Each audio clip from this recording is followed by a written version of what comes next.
అయ్యో శేషాద్రి ఆనందలోన శేషాద్రి ఆనందలోన నల్లని నామాలతోన చల్లని నామాలతోన పూజలతోన ఒక పక్క పూజలతోన వెలసినాడయ్యా శ్రీనివాస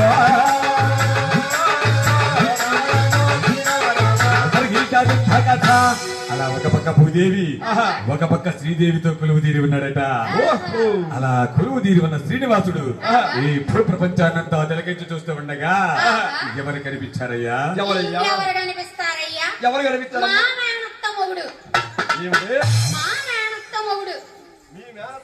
తీసుకుంటున్నావే మీ మేనత్త మొగుడు ఎలా ఉంటాడు అసలు? ఎలా ఉంటాడు? అదిగో అక్కడ కూర్చున్నాడు.